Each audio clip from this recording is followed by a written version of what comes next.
This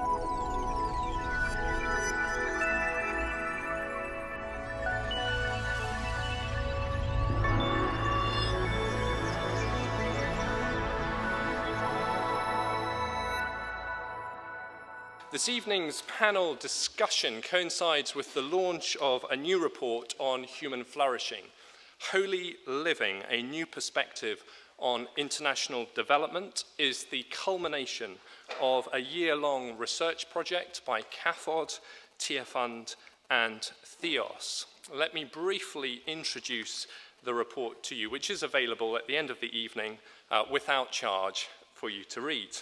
The starting point of the report is that too many people around the world are prevented from contributing all they might to the common good. The report claims that contemporary political and economic discourse is often based on an inadequate and ultimately harmful vision of what it means to flourish.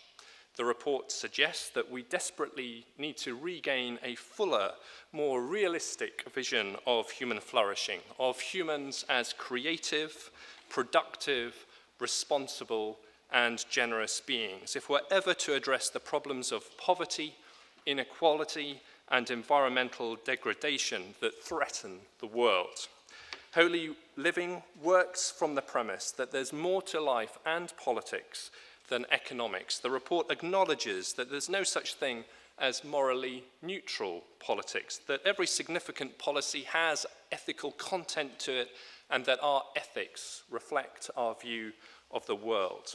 The report concludes with a range of policy ideas in the areas of economics, environment, and governance, aimed at encouraging government to create a framework for human flourishing. In particular, the report calls for a prime ministerial commission into human flourishing, along the lines of Tony Blair's Commission for Africa or Nicolas Sarkozy's Commission on the Measurement of Economic Development and Social Progress. This would draw on the considerable work that has been conducted in this area and seek to shift emphasis from measuring economic output to measuring people's well-being. Now, the vision of human flourishing that underpins this report is framed in a Christian understanding of human nature, but the ideas of human equality, creativity, productivity, relationality, responsibility, and generosity run through the report. They cross ideological or philosophical boundaries. So, that's the context. And now to the main event. Ladies and gentlemen, we've got about the next hour or so to rattle around some of the issues that Paul sort of set out there.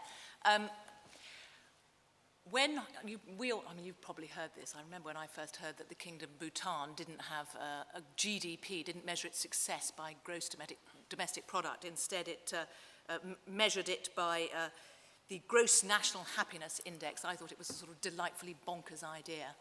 Well, it might be time to think again. We have had, of course, our own Prime Minister now, David Cameron, some years ago talking about that we should measure general well-being. We've had President Sarkozy setting up his commission, and now we have this important contribution. The report which you will all get free later as you leave. But to pull out some of the themes of it, before I come out and talk to all the guests, let me introduce our guests up here first of all. Elaine Storkey. Elaine is president of the Tearfund, which works through local churches to tackle poverty. You'll have also, I hope, heard her plenty of times on our programme giving her thought for the day. She's a broadcaster, writer on religious affairs, very widely known. And of course, the fact that you're sitting here means that you'll know the gentleman immediately on my right, the chief executive of the RSA here, who was also used to work in Downing Street. Chief advisor on political strategy to the Prime Minister, I'm told is the formal title. On my immediate left, we have Roy Trivedi. And Roy is head of the Civil Service Department for the Department for International Development. He's spent his career in international development, originally in charities and latterly in the Department for International Development. And on Roy's left, Paul Vallely, who's Associate Editor of The Independent and has such an enviable career. Listen to this list. He's worked as a theatre critic, war reporter, religious commentator, foreign correspondent, and leader writer. leading British writer on ethical, cultural, political issues, you name it. So we have some fantastic contributors. But I'm going to start with Elaine, as I say, because Elaine, as president of the Tear Fund is one of the people behind this report. So to get some of these ideas out that come from behind it. And Elaine, human flourishing. What is it that you understand by human flourishing? It starts with a challenge, really. The idea that we have measured human flourishing in a predominantly financial transaction way up to this point, and very largely GDP is an artificial way of measuring the wealth, the good well-being of people in a society. Because it caters for things that are measurable from a financial transaction point of view. But underneath GDP are thousands of things that don't actually ever enter those statistics. And those are the things that we depend upon for human flourishing. So, for example, GDP doesn't measure the kind of care that goes on in the home, the care that a mother might give to her children, or that a parent might give to their parents, the care of the elderly and so on. Lots of things are missed out of this index. And so human flourishing is actually taking all those other things and looking at them in very careful detail that accumulate and are there in our lives as the context of our lives and that make us feel like human beings, which are about relationships, which are about care, which are about neighborliness, and which are about love, and lots of areas like that, community, that are not measurable in financial transaction terms. Do you think it is the government's job to measure that, though? Because there is an argument, I suppose, that they provide the economic stability, measurable by GDP, and then society in whatever forms can put its add-ons. Well, the government needs to look at economics a bit more carefully and not have such a narrow definition of economics so that it's just about GDP or financial transactions. It ought to look at the issues that, like relationality and the fact that they have a massive impact on economics. A good well-being, good community life has a massive impact on economics. So I'm really arguing, and I think the report is arguing, for a bigger view of economics as well as a recognition that beneath economics are important moral issues and philosophical issues, because it's not neutral, that all governments ought to be looking at. And from your point of view, the thinking behind it is religious, though, isn't it? Well, the thinking behind, I would want to argue, the thinking behind most things are fundamentally religious in that we're all asking or answering very big questions about worldview, about who or what is God, or who am I, what is it to be a human being, what is it to live in community, what is right or wrong, or good or bad, you know, how do we make things better? All of these are religious questions, fundamentally. And so the report is asking those questions in the whole area of human flourishing. How can we humans flourish better? And the answer we've come up, of course, is grounded in the Christian position of the partners who made the report. It's grounded really in this whole idea that we are human beings created by a God who is love, to live together in community and care and neighborliness and love, because that's what our lives are all about. Okay. Roy, Paul Vallely, first of all, actually. Have we gone too far in focusing on GDP? Is it time to consider this idea of human flourishing? I think so, yes. And I think that what's interesting about the report is that it gives some examples of areas which look neutral in terms of GDP. For instance, the question of air travel. Governments have airport expansion programs. They choose not to tax air fuel. There is a hidden, loaded agenda on something which looks economically neutral. There are value judgments in the priorities, and I think it's important to include in the notion of human flourishing, which the report does, that you should ask other people what it is they think they need. I remember that, Charles Elliott, when he was the director of Christian Aid, told me a story about one of his aid workers going to a village in Kenya, a Maasai village, and asking the elders, you know, what was it that they needed. And he said, you know, we could give you a school or a clinic, latrines, or I mean, what is it that you need? And the elders went away and consulted and came back and said, we'd like a graveyard, please. We need a new graveyard. And the aid worker said, oh, well, that's not within our development brief. And the elders said, well, we don't need anything else, thanks. And we won't have anything if we're going to have a graveyard. Now, it's that kind of... When I first started writing about development in the 80s, at the time of the famine in Ethiopia, we had this notion that we wanted to make them like us. We could bring them up to our standard. And I think the things that we've learned over those years is that that's the wrong starting place. And one of the key things we need to do is to ask people what it is they need. Roy Trivedi, if there was a sort of request for a graveyard that came to Divot, can you imagine it ever getting passed? Well, I won't answer that straight away, Sarah. I'll come to that in a second. Let me make a broader point. There's lots in this report, that definitely we agree with. There's lots of things, and I could go through quite a long list of those, and hopefully I'll have time later. But the issue about GDP, there's one particular thing. We think that actually GDP does have a role, continued role to play.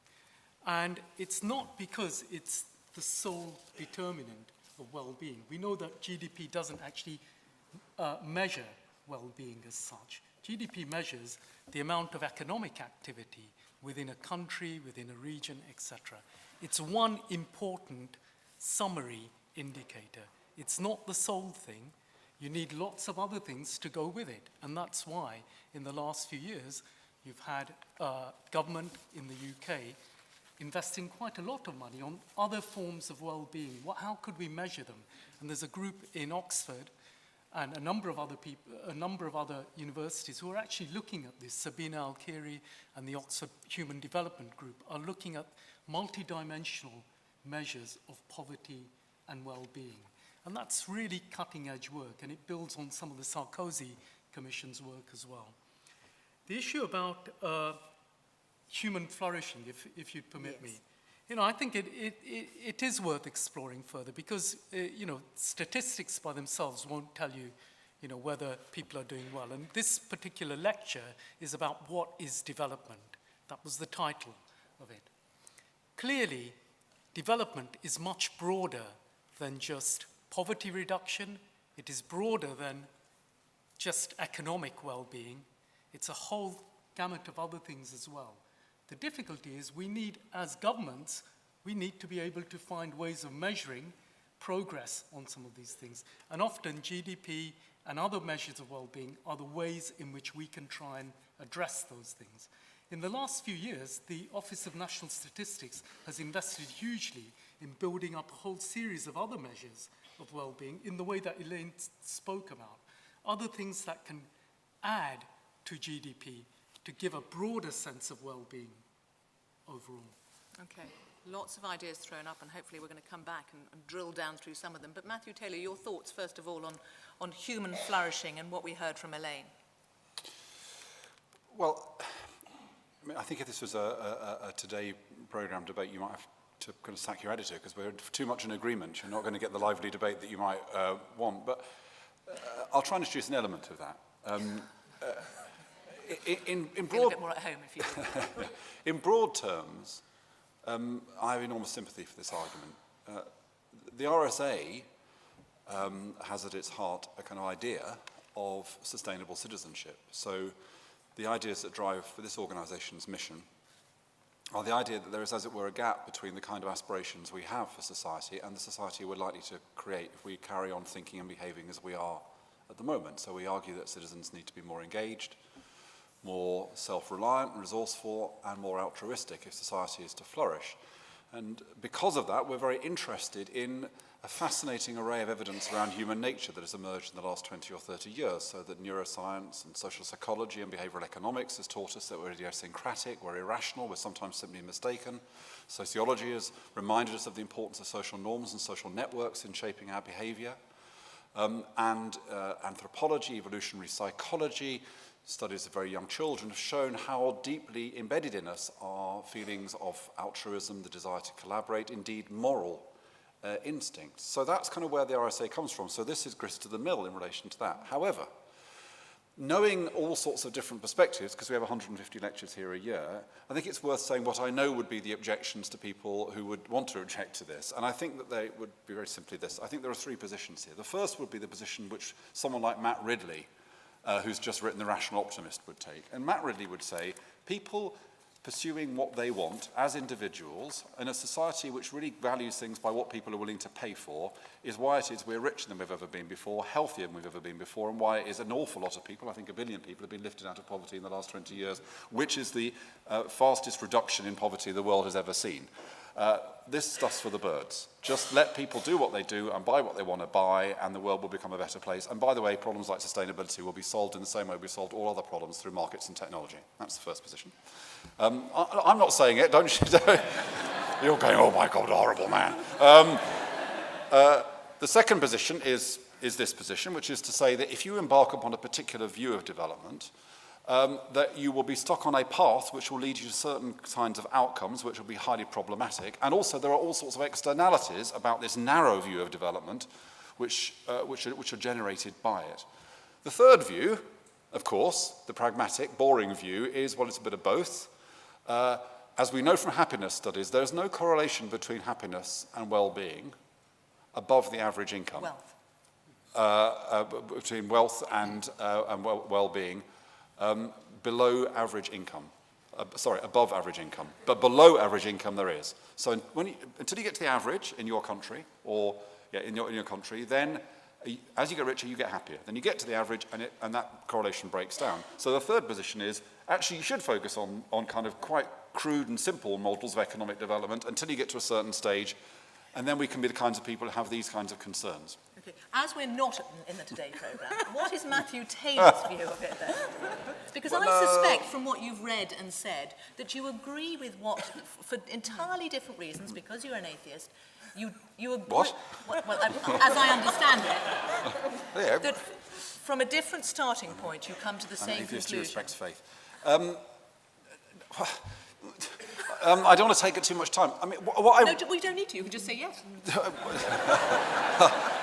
What I really believe is I believe that change comes through a variety of processes.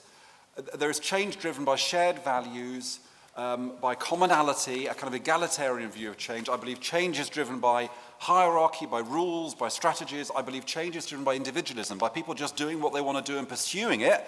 And I actually think change strategies need to encompass all of those different perspectives. That's what I think. Well, there you go. The politician really ended up being one. Elaine Storkey, just can we answer that, go back to this before, and we'll go down into sort of what it means for aid more deeply, but just the starting point of human flourishing, that point about if an individual pursues has the ability to choose what they want, and you can apply that, and the role of government is to apply that to as many individuals as possible, then it's the Matt Ridley argument in a sense. Mm-hmm. What's wrong with that? It's wrong because it starts off from the completely wrong place.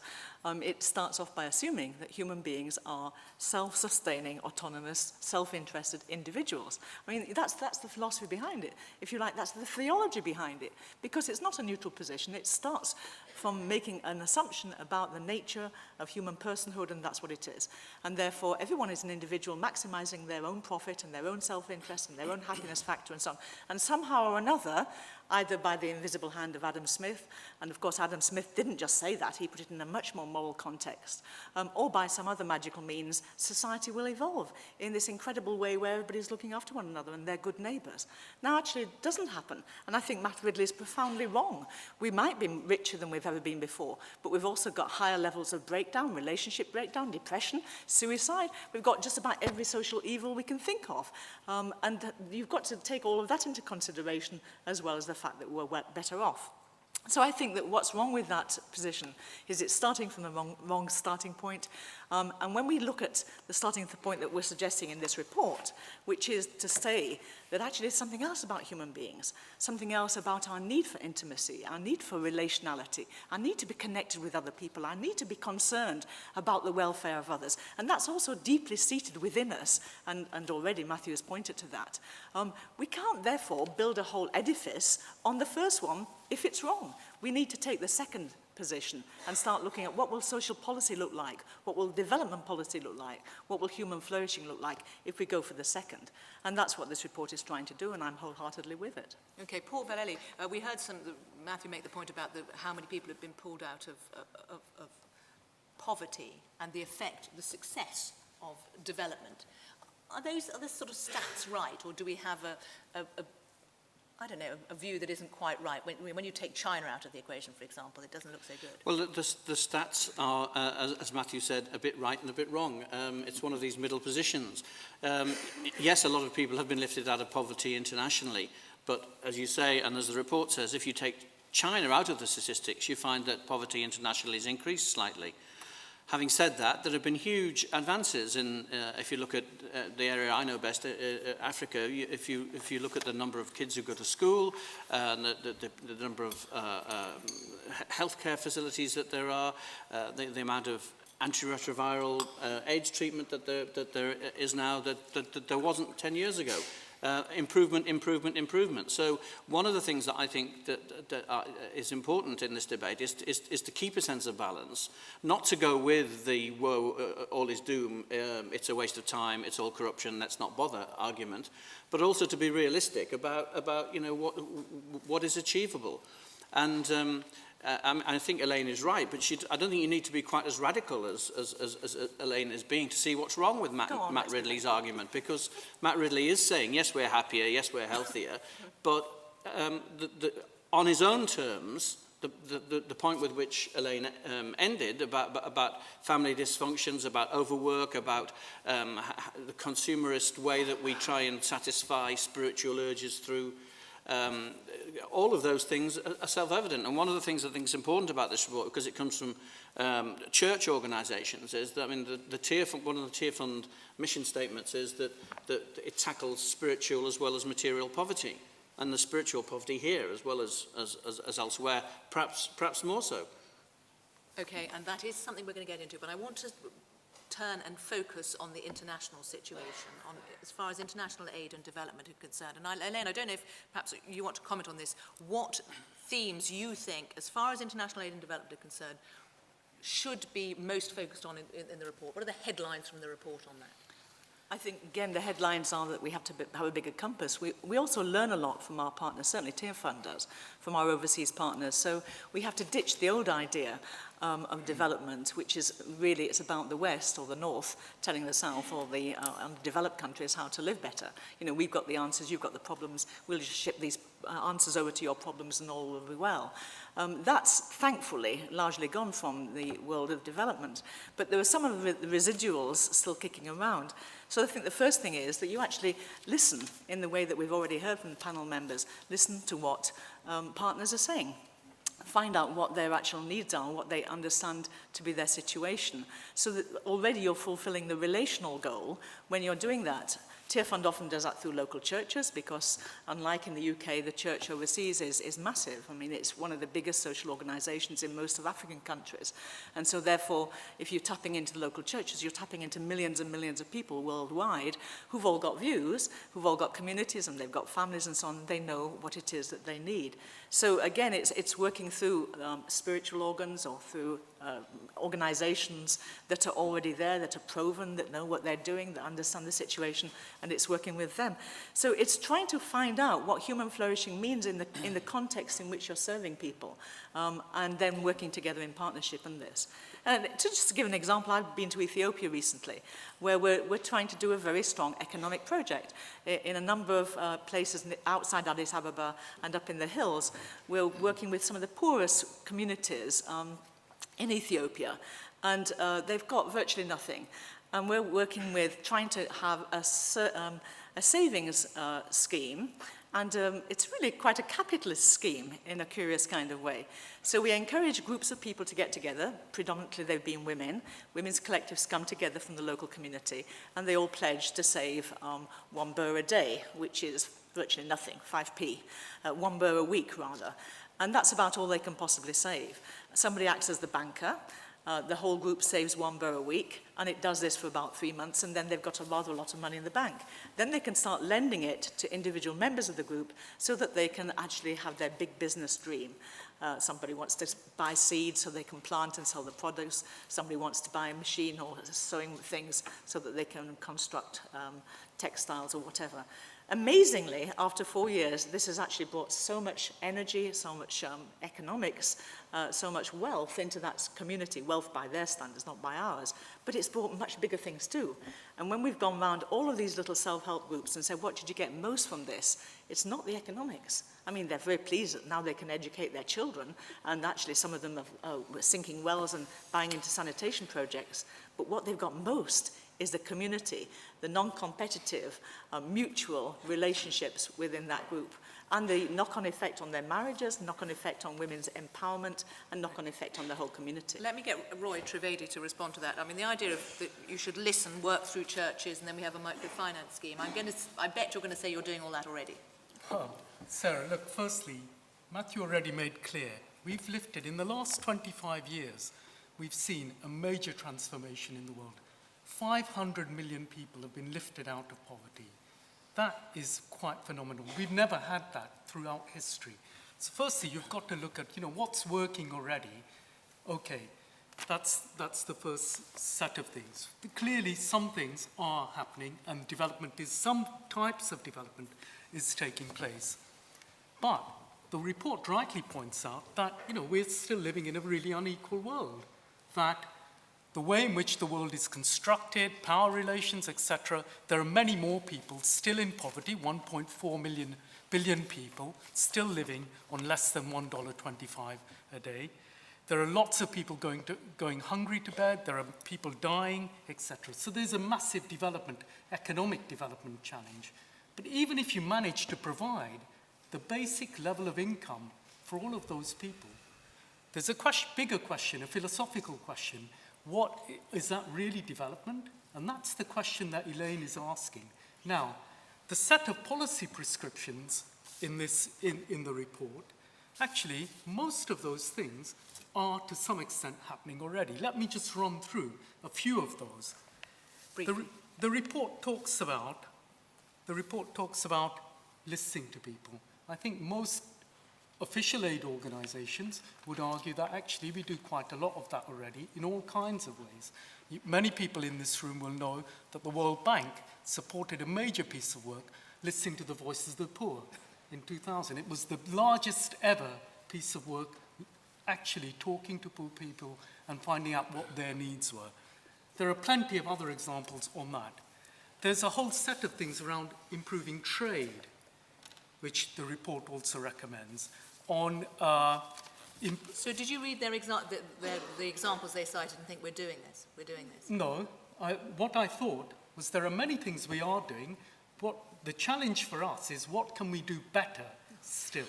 There's a point and that there is are also, issues there that we can all improve, not only ourselves as official aid donors, but also the churches and the faith groups. Okay, there's a point that you make about inequality, and in the report it says that in order to make the poor just a little bit richer, in the process you have to make the rich even richer, that the nature of the way things work at the moment, the gap is widening and will continue to widen. I don't think the report does say that. It actually cites that as a position to then critique. It says that's the existing model, the model of economic growth as we have it. I'm not saying the report saying that should be the case. I'm saying the report says that is the case. It says it is the case, and then it says it shouldn't be. Exactly. Yeah. Well, it said it shouldn't be argued. That's clear then. But I think, I come back to Matthew's starting point about a bit of this and a bit of that. One of the interesting things about if you go to a project like the one that Elaine was talking about in Ethiopia, the credit unions then start to work together and form giant credit unions. And I went and spent some time with one of those. And on the one hand, they were then spending $5 million, US dollars, buying a shopping mall so that their members could trade on an equal basis with people who are much higher up the production and retail chain. But at the lower level, one of the women who had made the greatest success of, she'd gone from the poorest to the richest person in the district of Nazareth, the town in southern Ethiopia where she was. She was continuing to pay into the credit union. She'd ceased to draw out from it, and she was doing it because she felt that it was good for the community.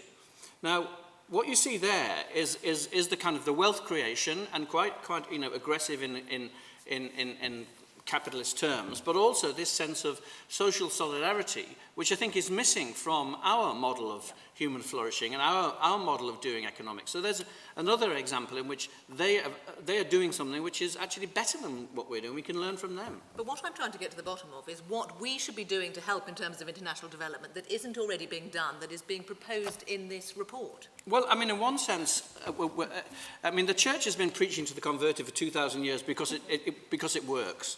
And what you have to do is to keep philosophically remaking the case for what people like Diffid are doing. Because if you don't, you're going to have the other side of the political divide who will start saying, why is the aid budget ring-fenced? Why don't we slash this? Why don't we slash that? So is that all this report is doing? Is just holding... It's not all it's doing, but it's an important part of what it's doing. Elaine? It's making a philosophical case for a coherent approach to development. Yes, I agree entirely with Paul.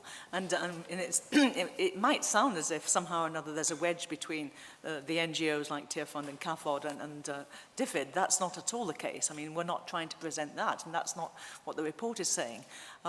Really, I suppose if there's something unique and different about the report, it's making a very special case for faith communities and especially for churches, and saying, look, there's a massive resource out there, huge spiritual resource, as well as a person-centered resource and a community resource, and we're largely ignoring it in the world of development. Why don't we actually maximize that resource and use it and encourage it?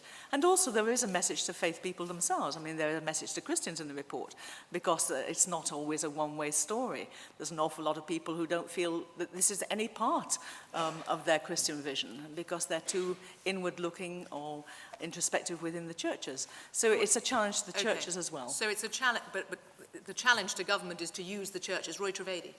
Yeah, I think one of the big things that poor people throughout the world want is long-term, safe, secure, decent jobs. That's really important as a way out of poverty. Jobs and growth are actually the ladder out of poverty. Sure, but the specific point that The this... issue, from what I just understood from what Elaine is saying, is they're saying, carry on doing things, we need to keep the budget it is, and this is an argument for that. But you also need to be using churches more. and we are doing quite a lot of work with faith groups, including the groups that are represented here, Tear Fund, CAFOD, etc., and many others too, not only from the Christian churches as well. And we are trying to do that. But the issue, one thing I'd like to throw into it here, just to, partly as a bit of controversy as well. I think one of the bits where the report is actually quite weak is the rationale between whatever human flourishing or the good society or the better world is, and the link with religion and faiths. Because I'm not sure that there is clear evidence to show that people of faith actually are able to contribute more to human flourishment or to a better society. There's no clear evidence as far as I've seen, and the report doesn't cite that either. I'm not saying it's not the case, but I'd like to see more evidence. Okay, before I come to the other two panellists, Matthew Taylor. I think there is actually evidence that people of faith are slightly happier and slightly more pro-social than people without faith. Now, where the causal relationship lies, who knows? Maybe it's just nicer people develop faith rather than faith developing nicer people. If I can but just... there aren't many atheist soup kitchens, are there? No. But there are, lots of very good third sector organisations that have nothing at all to do with religion, and there are lots of religious organisations that do things that nobody would associate with promoting well-being in the world. I think, to make a very obvious point, the thing we have to always avoid is reductionism. And, I'm sure that it is good to listen, but whilst I'm not a development expert, it seems to me that the particular circumstances that particular communities and particular countries find themselves in vary enormously. And I would be extremely sceptical about anybody who said that there is one right approach. And to be honest, and this might annoy you, that includes listening. I think sometimes you haven't got time to listen, or the problem is that the people in this community are the ones who insist on being heard, and not the people you should be listening to. You may be in a patriarchal community where you're not really allowed to listen to people, to women, for example. So you conduct a consultation exercise in that community and what you're going to get out of it. So I think, what I would say is that this report is a useful corrective to a particular view of development, although I think I'd say it is kind of hitting at something that's already been knocked down quite a while ago. It's kind of hitting at the Washington Consensus, and that's kind of moved on anyway. But we should avoid replacing one form of reductionism with another form of reductionism. Okay. I think that the Washington Consensus is still alive and kicking in Washington. And one of the things that often happens in these kind of discussions, it seems there's consensus because the activism of NGOs, Make Poverty History, all of that movement, the impact on people like Blair and Brown who bought into that vision, who've shaped the DFID vision in that way. There's not so big a gap between the NGO vision and the DFID vision in the UK, but there still is. If you go to Italy, if you go to France, if you talk to people in the IMF, they still have a very kind of old-fashioned conditionality view of development. And one of the things that we tried to do in the Africa Commission, I took a year off journalism to work for Blair's Africa Commission. And one of the things that we felt was really important, particularly the African commissioners who were in a majority, was that there was a kind of philosophical difference in the way that we approached it. And what we said was we didn't want conditionality, we didn't want the kind of, if you do this, we'll do that.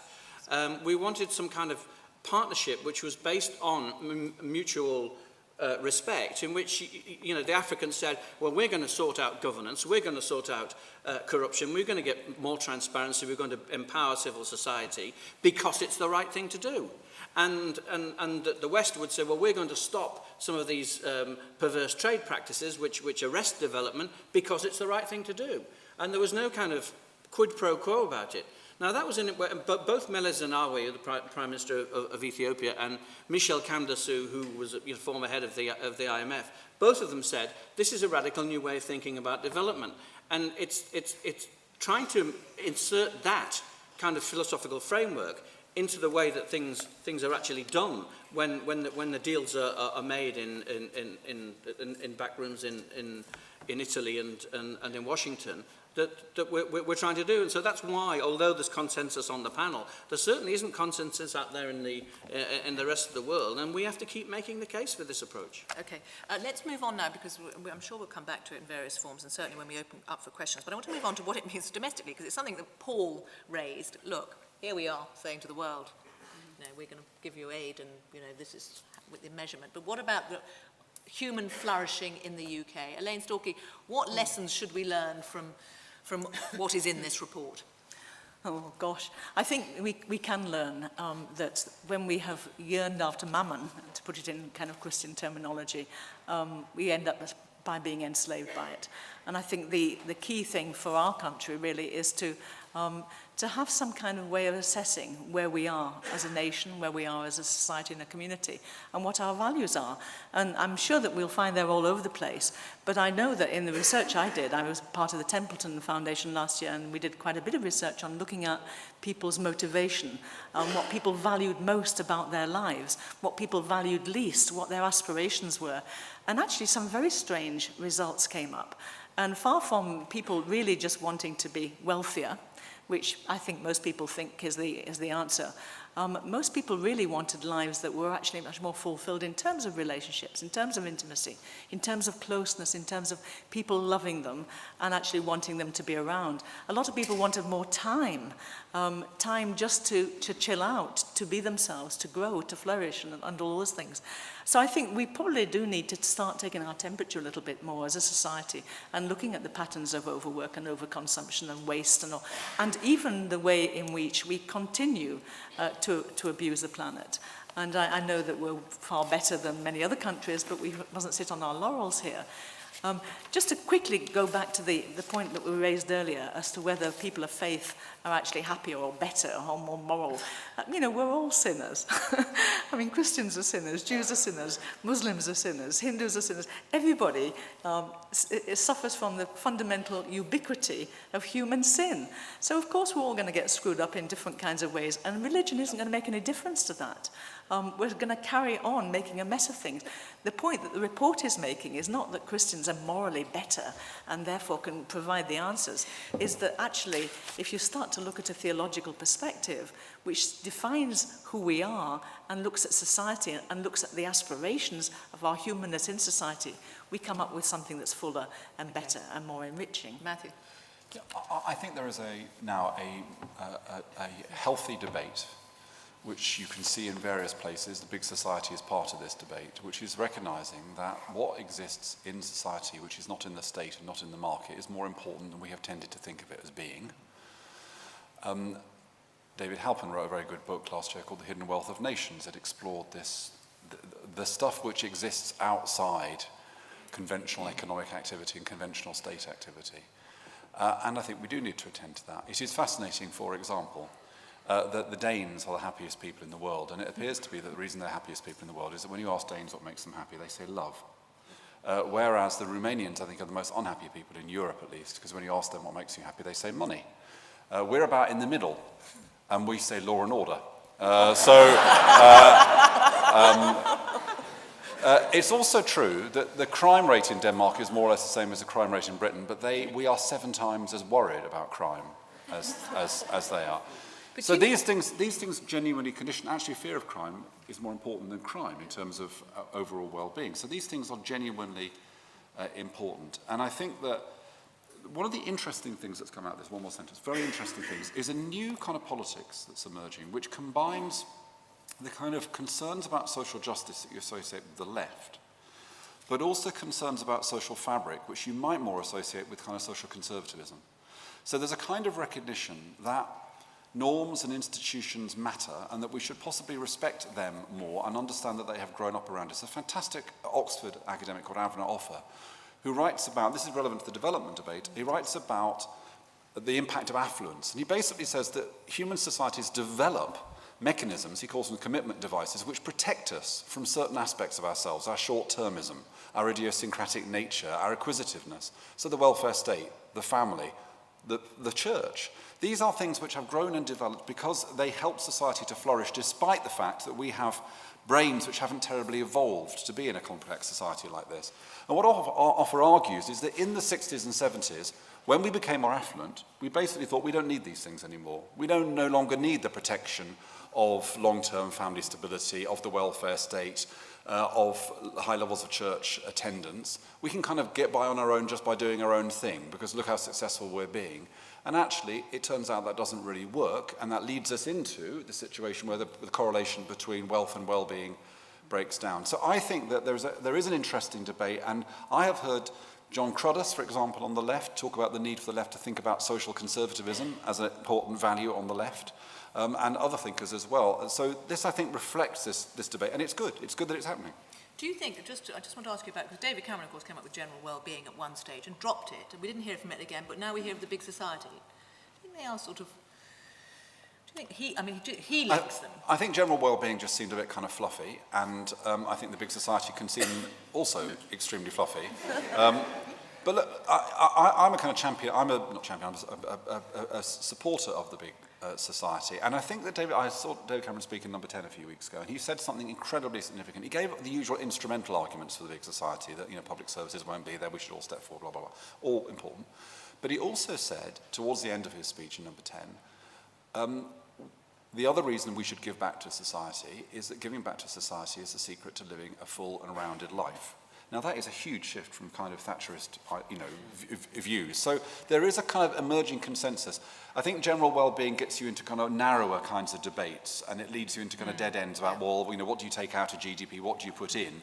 But this broader question of defining a model of citizenship, a more rounded model of citizenship, seems to me to be where there's a new political consensus emerging. Given it's the final conclusion of the report, what it should be in and not in it, we might get onto it though, just to warn you. Roy, you can say. Sarah, I'd like to add two things. I think one of the interesting things about this report is the fact that it links individual choices and lifestyles with broader policy issues as well. So the report makes clear that actually you as an individual have some choices as well. And individuals, the types of choices they make actually impact on other people's lives. So the report's foundation is both thinking about in a much more interdependent and connected world, what you do matters for other people as well. And one of the strengths of the report, I think, is that link between individual lifestyles as well as broader policy issues that governments, that key institutions in society, the types of policies that they espouse. But that's, in a way, what strikes me in the report is we all have these choices now. What's stopping people from doing all these things? Elaine? I think misguided, sometimes mistaken understandings of where their happiness lies, sometimes sheer frustration, very often just habit. People get into ruts and they live that way. And sometimes blind spots. We just all have blind spots that we can't actualize.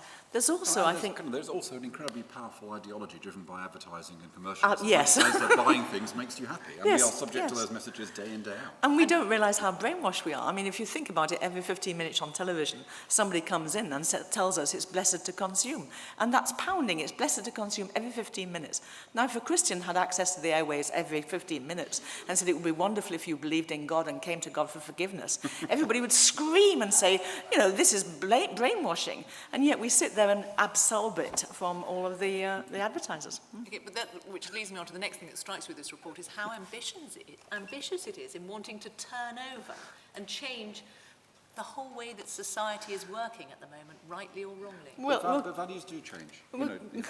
No, go ahead, Matthew, that's very But important. on both of you, please, on this one. It doesn't need to be long. But I think values do change, and I think that you can see, if you look across the last 250 years since Enlightenment, you can see periods where, if you read Robert Putnam's book, Bowling Alone, he talks about that particular age at the end of the 19th century when we saw the formation of all sorts of associations in America, he writes, but it also happened in Britain. There was that kind of Victorian shift. Now, there's two sides to kind of the values of the Victorian era, at least two sides. But values do change, and it is perfectly possible that a rich public discourse about questioning some of the assumptions that we've had about what makes us happy and what makes communities work will lead to shifts in our assumptions. Paul Vallely. I think, well, at the risk of consensus breaking out on every subject, I think that Matthew's right. There was an interesting experiment in Slough about 4 years ago where they decided they were going to make Slough happy. And if you ask people what it is that they think that will make them happy, they say more money and celebrity, success, so forth. What they actually found in Slough was that what made people more happy was joining a local choir, doing social activity, community activities together, so that there was a shared sense of purpose as well as a binding effect. They came up with a formula, a manifesto, which was things like, smile at a stranger, do a random act of kindness to somebody today, phone a friend you haven't spoken to, watch the television for half your normal time, grow something, plant something and watch it grow. And all of these things increase the happiness quotient. Now, I think it's important, as ever, to have a sense of balance on this. The survey that Matthew was referring to, I've got here, about the happiest places. Marks out of 10, Denmark is 8.3, Switzerland 8.1, America 7.7, Britain 7.3, and then it goes down to Romania, Latvia, Russia, Bulgaria, and at the bottom Zimbabwe. Now, I think if you work out what you know, what the factors are there, you see that you need a certain amount of economic wealth and stability. You need some social stability and freedom from and security, but you also need some kind of the values which we associate with the Scandinavian way of doing things, and that I think that's the lesson of Slough. You know, what makes you happy?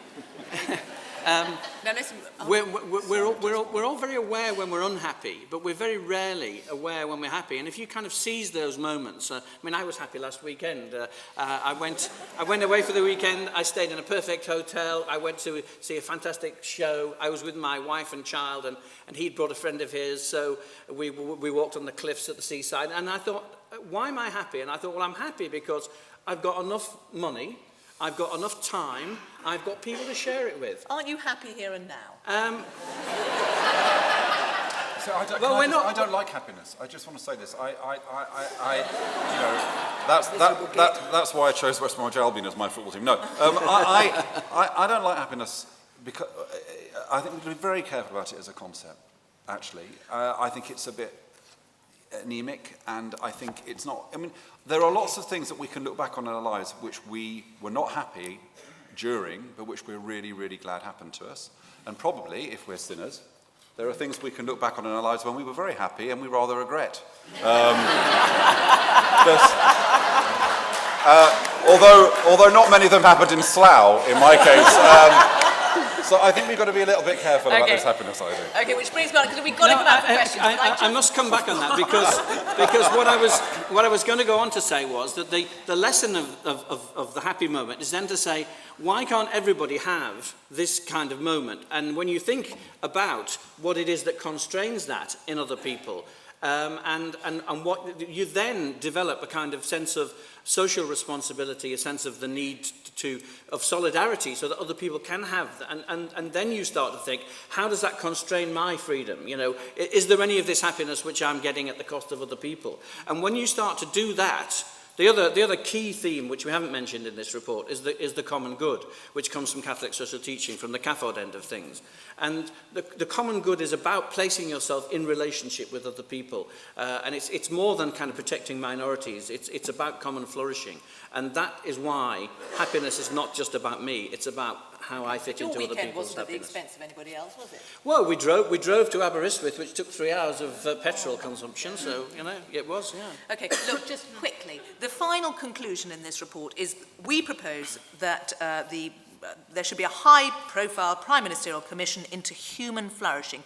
With what aim, Elaine? To come up with an alternative, an add-on to GDP that takes account of what? Just in a couple of minutes, please. I think basically to find out what it will find out. So the idea is to look at the areas that the report sketches out, possibly to look at how everything is linked together. We haven't talked very much about the environment and about climate change, but that's also part of it, that human flourishing can only exist within a sustainable context. And that also means that you have to curtail some of the excesses in some areas of the world in order that other areas of the world will have a fair share of the pie. So I think a Prime Ministerial Commission will be looking at the integration of all of these things. We'll be looking at a new set of paradigms. We'll be looking at where we might take it further forward. But I think the idea is just that at least put it on the agenda, put it down there, so that we're challenging something of the old orthodoxies and saying we're beginning a new start, whether that's a new start within a big society or whatever is really up for the Prime Minister or the Prime Ministerial Commission to decide.